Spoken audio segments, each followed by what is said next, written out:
मैं Aryam Yadav SSIC inter college Kanakpur online classes में सभी बच्चों का स्वागत करता हूं। कक्षा 11 विषय फिजिक्स अर्थात भौतिक विज्ञान। तो आज आपकी हेडिंग है वैद्युत चुंबकीय बल। वैद्युत चुंबकीय बल क्या है, तो इसकी परिभाषा क्या होगी?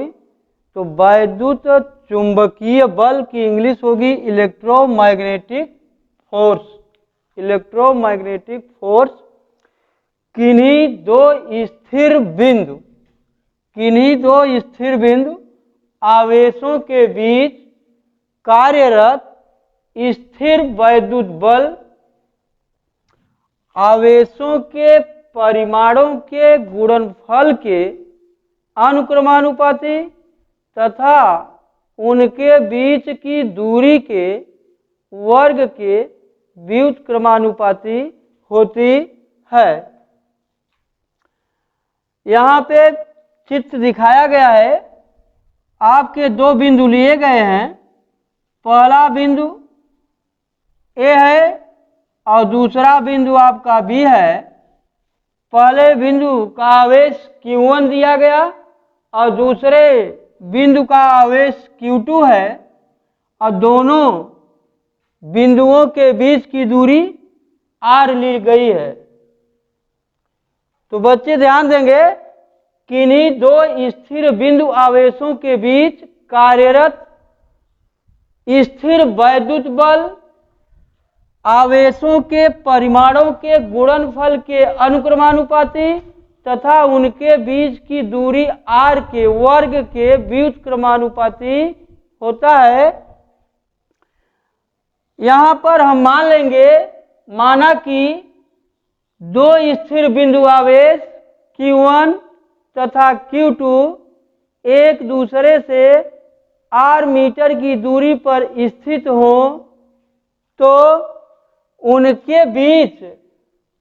उनके बीच कार्यरत वैद्युत बल F प्रोपोर्शनल Q1 Q2 अपान R² हो जाएगा। बच्चे ध्यान दें, यहाँ पे जो प्रोपोर्शनल रखा गया है इसको हमें हटाना पड़ता है। तो हम यहाँ पे कोई एक कांस्टेंट नियतांक रखते हैं। तो F बराबर 1/4πε0 के इंटू Q1 अपान Q2 अपान R² F बराबर 1/4πε0 के इंटू Q1 Q2 अपान R²। ये आपका फार्मूला बन गया जो कि हमें मिला वैद्युत चुंबकीय बल F = 1/4πε0 इंटू के Q1 Q2 अपान R², जहाँ 1/4πε0 = 9 × 10⁹ न्यूटन मीटर स्क्वायर प्रति कूलम स्क्वायर होता है तथा के आवेश के बीच के माध्यम का आवेशों के बीच के माध्यम का परावैद्युतांक है। जो चित्र में आवेश Q1 और Q2 दिखाए गए हैं, तो आपको जो के रखा गया फार्मूले में के जो है आवेशों के बीच के माध्यम का परावैद्युतांक है, जिसका मान भिन्न भिन्न माध्यमों के लिए भिन्न भिन्न होता है। भिन्न भिन्न माध्यमों के लिए भिन्न भिन्न होता है। तो बच्चे ध्यान देंगे, इस फार्मूले को आप लोग याद रखिएगा कि F = 1/4πε0 के इंटू Q1 Q2 अपान R²। अगली हेडिंग है वैद्युत चुंबकीय बल के गुण, प्रॉपर्टीज ऑफ इलेक्ट्रोमैग्नेटिक फोर्स।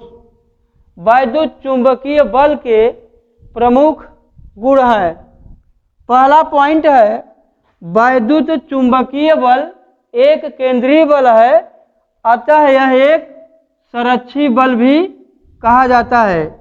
दूसरा नंबर, यह बल एक दीर्घ परासी बल है।